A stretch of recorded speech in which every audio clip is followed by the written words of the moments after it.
Di pondok pesantren itu teori plus praktek. Jadi diajarkan bukan hanya anak ini untuk bisa percaya kepada makhluk, tapi lebih percaya kepada kholiknya. Kalau kemudian bangga dengan kiainya, sayang dengan kiainya, sayang dengan ustadznya, sayang dengan gurunya, kita doktrin mereka gimana sayang pemilik kiai, pemilik ustadznya, pemilik lingkungannya, yaitu Allah Subhanahu wa Ta'ala.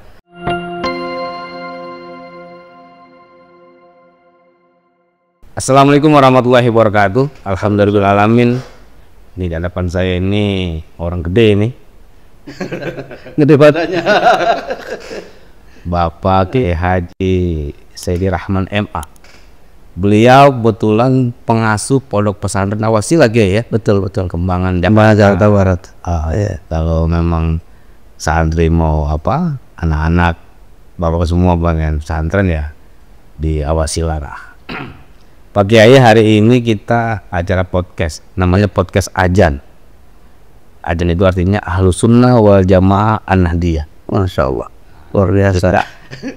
Karena emang ini musik kita ini namanya nama pendiri NU, ya. Masjid Raya Kiai Haji Hashim Asy'ari, maka kita mencoba menggaungkan, menggemakan Ahlus Sunnah wal Jamaah di Jakarta, khususnya Jakarta Barat. Kiai, kita ngobrol santai ini, Kiai, ini masalah pesantren, karena kan tempat apa sih, kawah pendidikan ilmu dan akhlak sana. Tapi sebelumnya mungkin kita pengen tahu nih profil Kiai ini. Ya. Profil dari bujangan sampai silakan Kiai, silakan. Baik, assalamualaikum warahmatullahi wabarakatuh. Yang kami muliakan Bapak Kiai Haji Agus Salim, ya sahabat, ya teman makan, Penulis santri Awasilah. Penulis santri adalah bagian dari wali santri kami, alhamdulillah. Dan putrinya Biro, alhamdulillah sekarang Allah ridhoi, ini manfaat dan terus berkembang. Amin. Jadi gini, Kiai, saya dulu adalah waktu kecil itu adanya di daerah, nama desanya Tulang Kacang, Arjasari, ada di Indramayu. Bukan Cirebon, Kiai? Bukan, di Indramayu. Dari kecil saya dididik di musola itu sebelum ke madrasah diniyah, sebelum ke SD, yaitu diharuskan tidur di musola. Kebetulan kakek itu adalah kiai ulama setempat yang zaman itu orang-orang. Berarti udah darah Kiai udah ada dari insya Allah nasabnya, Mbak ya? Iya, dari Kiai Haji Adnan itu. Nah, ada kakek ini adalah bagian dari orang yang disegeni di kampung itu. Dan saat itu memang kondisi masyarakat setempat masih 1-2 yang rajin ke musola. Alhamdulillah berkat beliau terus berkembang. Dan saya awal didik oleh kakek saya itu sendiri. Dan sama orang tua diharuskan kalau pagi sekolah di SD, siang sekolah di madrasah diniyah, dan sama orang tua saya wajib tidur di musola. SD tuh. Iya, jadi nggak boleh tidur di rumah dari kecil. Alasannya, tujuannya adalah paling tidak ketika waktu sholat sudah ada di musola, apalagi subuh. Jadi diharuskan sama orang tua saya itu untuk berjamaah. Baru pesantren tuh. Ya, saya dari SD, dari situ berangkat. Kebetulan saya sama orang tua berangkat ke Indonesia bagian barat di Sumatera. Jadi saya sempat juga menimba ilmu di sana di Pekanbaru. Lalu kemudian saya mendengar bahwa paman saya itu, adik dari kakek saya itu mendirikan pondok di Jakarta Barat, Awasilah. Saya dari sana berangkat ke Jakarta tanpa membawa uang. Hanya saya itu triknya ketemu dengan polisi. Saya bilang, Pak polisi, hantarkan saya gimana caranya sampai ke Jakarta. Itu sama polisi dinaikin di bus. Iya. Emang santri kakak santri mau. Ya. Jadi bisa itu karena terpaksa. Jadi orang pinter itu karena emang banyak masalah. Makanya jangan alergi dengan masalah. Masalah itu justru bikin orang jadi pinter. Betul. Kiai Agus ini jadi yang manfaat pinter karena saya yakin masalahnya banyak. Kalau nggak ada masalah nggak bergerak tuh otak. Nggak bergerak, betul. Iya, itu sebabnya orang selama masih hidup masalah itu nggak akan hilang. Nah, gimana menyelesaikannya biar nggak nambah masalah gitu. Jadi sana saya sanawiyah, lalu kemudian saya dari sana ke Jakarta, dan di Jakarta ini saya mengulang lagi dari sanawiyah kelas 1. terus sampai aliyah, sambil kuliah saya. Angkatan pertama berarti kayak dia. Saya di Sanawiyah angkatan pertama. Angkatan pertama. Iya, lulus aliyah itu tahun 94. Berarti emang ada saudara sama Ki Adnan. Ya, jadi Pak Ki Dasuki Adnan itu adalah adik dari kakek saya, gitu. Jadi masih ada family. Nyambung lah ya. Kebetulan kalau yang lain lulus pulang. Kalau saya nggak lulus. Jadi nggak pulang-pulang nih. Sampai sekarang. Karena selain dapat ijazah, dapat ijabsah. Ijabsah. Iya, jadi dapat ganda tuh. Ijazah kertasnya ada, ijazah benda hidupnya ada. Makanya kemudian nggak pulang-pulang. Sekarang jadi pengasuh gitu kayak. Alhamdulillah. Gini kayak di pondok pesantren ini kan memang kan sekarang dulu mungkin orang tabu dengan pondok pesantren dulu ya. Setahu saya sekarang kan udah mulai agak bagus pondok pesantren ya. Sesungguhnya itu daya tarik tersendiri dari pelajaran di pesantren itu apa kayak sehingga orang itu pengen anak pesantren gitu. Ya kenapa? Jadi kalau kita lihat di dalam kitab Nashihul Ibad itu ada inna dunya bahrun amik. Bahwa dunia itu digambarkan seperti lautan yang amat sangat dalam. Wa qad ghariqa fiha nasun katsir, banyak orang yang tenggelam di dalamnya gitu. Makanya pesannya faj'al safinataka fiha taqwallah, supaya kita ini jangan sampai melahirkan anak hanya untuk nyusahin orang banyak. Ini makalah nih. Ya, hadis juga ada, dan ini nasihatnya Luqmanul Hakim kepada putranya. Ya bunaya, hai anakku, inna dunya bahrun amik. Wa dunia ini lautan yang amat sangat dalam. Nah, orang tua yang bijak nggak mungkin sayang sama anaknya lalu kemudian ditenggelamkan. Supaya anak ini selamat, jangka pendek dan jangka panjang. Jangka pendeknya adalah hidup di dunia, jangka panjangnya adalah kehidupan yang hakiki. Nah, supaya tidak rugi di kehidupan yang sebenarnya, maka kemudian dibuatkanlah perahu supaya anak tidak tenggelam. Artinya dari situ penjelasannya bahwa anak yang tidak ada doktrin sejak awal, nilai-nilai ketakwaan, tenggelam. Doktrin agama. Cepat atau lambat tenggelam. Bisa jadi dia tenggelam dengan sendirinya atau ditenggelamkan oleh temannya, lingkungannya. Karena hidup ini cuma dua, mampu memberikan warna atau diwarnai. Nah, yang bahaya itu diwarnai. Orang tuanya belum sempat ngasih warna, lingkungan yang membuat warna anak itu. Itulah menjadi penting pesantren itu dan sisi itu.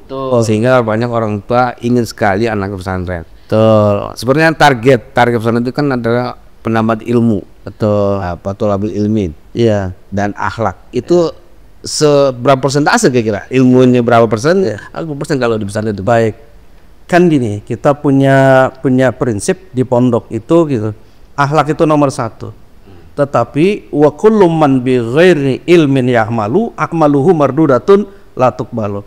Orang yang coba beramal berbuat tanpa ilmu, maka kemudian amalnya tidak akan diterima oleh Allah. Sia-sia. Maka sisi lain kita doktrin kepada anak-anak kita doktrin kepada generasi penerus kita gimana caranya memiliki ilmu, dan di lembaga pondok pesantren adalah hal yang paling tepat untuk membuat karakter anak kita. Kenapa demikian? Karena satu-satunya lembaga yang bicara teori, prakteknya langsung praktek. Sebab mau berapa juta teori pun kita pintar memahami, tapi kemudian tidak ada realnya. Kalau dalam bahasa Ki Agus yang sering sampaikan, al-harokah barokah. Berkah itu diraih harus dengan pergerakan. Maka kemudian berangkat dari situ, kita ini ingin memberikan warna kepada salah satu generasi penerus bangsa, ya, ikut andil mencerdaskan kehidupan bangsa dengan polanya pondok pesantren. Kenapa? Karena kita membentuk karakter mudah di pesantren itu karena dibuat satu lingkungan. Artinya gini, artinya ilmu dengan adab berbarengan. Ya, dalam aplikasinya kayak gitu. Betul, tapi pendidikan moral itu menjadi tombak utamanya. Akhlak itu. Karena kita begitu anak masuk itu doktrinasi adalah akhlak. Karena mohon maaf, apalagi khususnya anak-anak yang lahir dari Jakarta, itu mohon maaf mereka banyak yang terkontaminasi dengan lingkungan. Artinya mereka tidak mau berbuat maksiat pun maksiat depan mata. Maka muncul peribahasa, baru keluar dari pintu 2 langkah, maksiat sudah di depan mata. maka tidak mungkin melawan arus, paling menghindar dari arus. Makanya sudah ilmu dia. Betul. Jadi di pondok pesantren itu teori plus praktek. Jadi diajarkan bukan hanya anak ini untuk bisa percaya kepada makhluk, tapi lebih percaya kepada kholiknya. Kalau kemudian bangga dengan kiainya, sayang dengan kiainya, sayang dengan ustadznya, sayang dengan gurunya, kita doktrin mereka gimana sayang pemilik kiai, pemilik ustadznya, pemilik lingkungannya, yaitu Allah Subhanahu wa Ta'ala. Sekarang kan banyak kayak modern nih, kayak pesantren modern katanya. Ada yang salafi, ada yang salaf, ada juga yang teknologi segala macam. Nah, Al-Wasilah itu sebenarnya fokusnya kemana kayak pola pendidikannya kalau sekarang nih? Ya baik, pondok pesantren Al-Wasilah itu jadi kombinasi. Makanya kita ini adalah bagian dari warga negara yang taat patuh, punya cita-cita mencerdaskan kehidupan bangsa. Berpola pikir nggak akan mungkin bisa berjalan satu pendidikan ini bila tidak menggandeng pemerintah.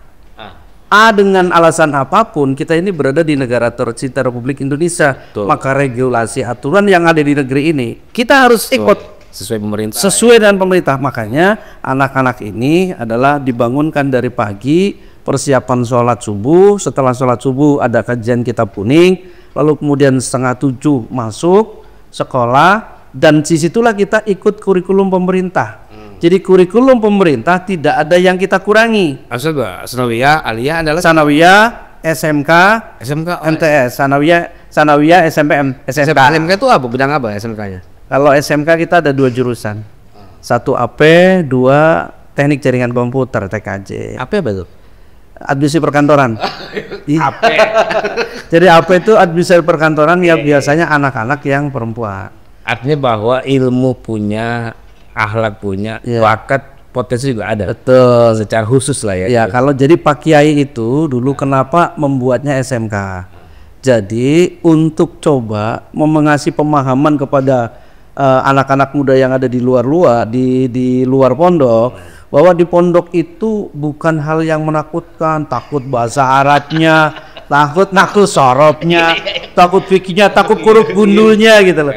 Maka dibuat ini SMK loh, sama dengan luar. Tapi begitu masuk ke dalam baru doktrinasi kurikulum pondok. Makanya adanya di habis zuhur sampai malam. Dan kalau malamnya habis isya kita buat angket. Jadi santri apa tuh? Jadi santri dikumpulkan, kita sodorkan ada formulirnya. Artinya dari masing-masing santri itu kan bakatnya nggak mungkin sama. Ada yang senangnya di nahwu sorob. Nah, tiap malam pendoktrinannya hanya di nahwu sorob. Ada yang anak nggak demen sama nahwu sorob. Bahkan ada yang alergi deh, sama yang gundul-gundul nggak itu gitu. Maka kemudian senangnya di bahasa Inggris, kita buat kurikulumnya bahwa setiap malam ketemunya bahasa Inggris dari abis isya sampai dengan jam 9. Kalau Anda bakatnya, wah saya pengen jadi mubalik aja. Nah, seperti putrinya beliau nih Kiai Agus Salim, saya lihat dari awal bakatnya memang di mental itu luar biasa. Jadi bakat menjadi apa namanya orator ulung kayak Bung Karno itu ada. Kayaknya mungkin darahnya nurun dari bapaknya. Iya. Sebenarnya gini, kita momok yang melakukan itu adalah bully, Kiai. Ya betul. Kira-kira gimana tuh fenomena ini terjadi? Baik itu apa kira? Ya kan ini kan melihat di media ini baik cetak elektronik, ini kan seolah-olah ini seorang lagi di online. Artinya baru selang sehari 2 hari ada lagi, selang 2 hari sehari ada lagi. Makanya mohon maaf di Pondok Pesantren Al-Wasilah kami ini tidak percaya full kepada pengurus, kepada ustadz. Maka kami keluarga itu adalah sampai membuat sistem dari mulai sholat jamaah di absen, mau tidur kemudian di absen, kalau kemudian mau tidur itu dicek anggota kamar ini ada nggak yang mencar kamar lain, dan ketika diwajibkan tidur jam 10:30 itu kita kontrol semua ustadz bergerak untuk memastikan bahwa anak-anak itu pada kamarnya masing-masing. Dan untuk mengantisipasi bully, kami ini ketika ada anak berkumpul dari jam yang di luar pembelajaran, upamanya menjelang tidur, kumpul di kamar anu, jumlah bocahnya lebih banyak, kita segera bergegas. Curiga ada apa nih? Takutnya ada doktrinasi yang salah, atau ada kesan nanti yang senior semau-maunya. Maka kita prinsipnya gimana caranya anak-anak santri ini yang gede menyayangi yang kecil, yang kecil hormat sama yang gede. Artinya zero bully ya, jadi Insya Allah. zero bully ya. Dan tindakan kita begitu memang terbukti ada pemukulan, harga mati, kita akan berikan sanksi keluar. Karena memang dari awal orang tua sudah tanda tangan di atas materai bahwa Kompromi itu kita keluarkan. bukan Karena kita punya prinsip daripada yang lain jadi rusak, Nah, betul. lebih baik satu yang kita korbankan begitu. Ngopi dulu. Ngopi dulu. Ini kalau ngopi nggak bisa habis nih ya. Bismillah. Jadi artinya memang bully atau bullying gitu kan, atau perundungan istilahnya kalau bahasa desa itu memang insya Allah nggak ada lah. Insya Allah. Memang sistemnya sudah bagus kayaknya. Ya. Gitu kayak. Karena kami turun sendiri langsung. Jadi kami setiap maghrib itu yang saya cek satu posisi lemari, yang kedua posisi pakaian, yang ketiga itu kebersihan menjadi prioritas. Itu yang kami awasi benar-benar, walaupun ada ketua kamar, di bawah di atasnya ada pembina kamar, tapi tetap kami bagian dari keluarga yang harus turun langsung. Karena khawatir terjadi hal-hal yang selama ini banyak diangkat di media. Apapun yang ada pada kita yang dititipkan di pondok pesantren itu adalah bukan karena kebetulan, tapi karena memang Allah sudah mengirimkan ladang amal buat kita. Betapa beratnya tanggung jawab di hadapan Allah bila kemudian kita titipkan disia-siakan. Ada nggak apa kalimat bagus dari almarhum Kyai Haji Daswiatun terhadap penerusnya? Ya, Supaya apa? Supaya langgeng gitu. ya. Jadi beliau itu diantaranya begini. Ada pakai bahasanya Pak Dokter nih. Jadi pakai bahasa Jawa itu tadi wong ajak kaya ayam mati kelaparan ning tengah panganan. Artinya jadi orang itu jangan sampai mati dengan sebab kelaparan, padahal dia hidupnya di tengah makanan. Apa tuh kira-kira maknanya, Bang Nem? Jadi maknanya jangan sampai jadi orang bodoh di lingkungan orang pinter. Maka beliau membuat pesantren itu tujuannya adalah bagaimana mencerdaskan kehidupan anak-anak bangsa tercinta ini adalah dengan bagaimana sekuat tenaga berpikir kira-kira anak ini jangan sampai bodoh, sementara di lingkungan yang sekarang nambah maju dan maju, nggak boleh lagi anak bodoh, Nggak boleh gitu. Makanya filosofinya filosofi orang Jawa itu sama kayak si Syarif Hidayatullah gitu, si gharu qaumin ujatuku barukau. Jadi kalau pengen anak-anak kita ini jadi anak yang cemerlang, masa depan yang bagus, punya kualitas yang bagus, orang tua harus ikhlas ridho misah. Ketika orang tua coba menggenggam anaknya, maka anak tidak akan tumbuh dewasa, tidak akan tumbuh kecerdasan pola pikirnya. Sama seperti yang Allah ciptakan makhluk yang bernama ayam. Ayam itu memang tidak punya akal, tapi cara mendidik anaknya, walaupun dengan dua modal, tapi anaknya hidup. Kertok, ceker, matok. Jadi modalnya korek, matok. Tapi nggak bebas di situ, begitu nanti selesai pada usianya harus misah, dipatok sama emaknya. Artinya dari situ memang ayam saja mengajarkan kepada anaknya supaya hidup mandiri, apalagi kita. Maka kan filosofinya begitu hidup itu, mau berkorban atau dikorbankan. Kalau orang tua nggak mau berkorban sekarang, pasti kelak akan dikorbankan. Betul, dengan moralitas yang tidak terkontrol, terus kemudian ibadah yang tidak terkontrol. Jadi alhamdulillah pondok ini melahirkan anak-anak yang bukan sekedar pinter tapi benar. Kalau saya maaf izin, harapan pesantren khususnya mungkin Nawasilan dan teman yang lain terhadap peran pemerintah terhadap pesantren seperti apa gitu supaya ini pesantren lebih bisa bersaing katanya sih dengan sekolah-sekolah yang umum gitu. Iya. Jadi harapan kita harapan kita dari dunia pesantren itu begini. Kita ini menganggap bahwa pemerintah itu adalah orang tua kita. Apapun itu orang tua kita. Apapun itu. Kalau dalam bahasa agama ridhollah fi ridhol waliden, wasutullah fi suktil waliden. Orang kalau pengen cari ridhonya Allah cukup ngejar ridhonya orang tua. Nah kita ini menganggap dunia pesantren bahwa pemerintah itu orang tua kita. Jadi anak jangan ngerepotin orang tua. Tapi di balik itu orang tua jangan tega melihat anaknya ketika anaknya tidak berdaya. Artinya, iya pemerintah sudah saatnya turun, pemerintah sudah saatnya memantau kekurangannya apa, diisi supaya kemudian kekurangan itu menjadi sempurna gitu loh. Menjadi kekuatan lah ya. Ya betul, jangan sampai kemudian cuma didata, cuma dilihat, cuma dianalisa, lalu ditinggal. Gitu loh. Dan harapannya, saya yakin nih pemerintahan yang dikomandoi oleh Pak Prabowo ini, presidennya sekarang insya Allah tegas, insya Allah peduli sama pesantren, dan kita dukung, mudah-mudahan tetap istiqomah dan Allah selalu berikan petunjuk, selalu berikan ide-ide yang bagus sehingga bangsa negara ini makin maju, rakyatnya makin sejahtera, para santri. Dan sekarang ada makan siang, jadi dari sisi kebagian kan, nanti mungkin bisa jadi berkembang bukan makan siang, makan pagi, makan sore ya. Iya, terima kasih Kiai, terima kasih. Terima kasih banyak Kiai, ini waktunya semoga sehat terus Kiai. Amin. Panjang umur, selamat Kiai, mudah-mudahan kita semua Kiai. Sebagai penutup, hadirin yang kami muliakan, bahwa qalal hukama syaraful makan bisyarafil makin. Tempat itu jadi terhormat, jadi mulia adalah bukan tempatnya tetapi siapa yang menempati. Ya. Itu sebabnya bahwa santri ini dikader untuk ketika pulang setelah ada delegasi dari orang tuanya, dari masyarakat, pulang ke tempat itu nanti menjadi manusia yang mampu mengisi, tapi bukan jadi batunya, tapi batu intan berliannya. Sehingga tempatnya jadi terhormat, tempatnya jadi mulia, kampung akan dikenal oleh banyak orang adalah siapa yang menghuninya. Semakin banyak santri yang berkualitas, agamanya bagus, lalu kemudian otaknya bagus, maka yakin kampung itu adalah pasti akan maju. Nah, paling terakhir bahwa santri yang sekarang dididik ini adalah tujuannya kelak menjadi ulama.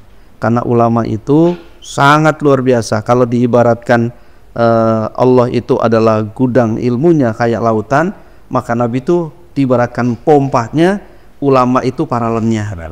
Sebaik apapun debit air, sebaik apapun pompanya memompa dengan debit yang besar pun bisa terarahkan, tapi kalau tidak ada paralonnya nggak akan sampai di rumah itu. Jangan coba-coba motong paralon, nggak sampai ke rumah kita. Artinya ulama menjadi hal penting.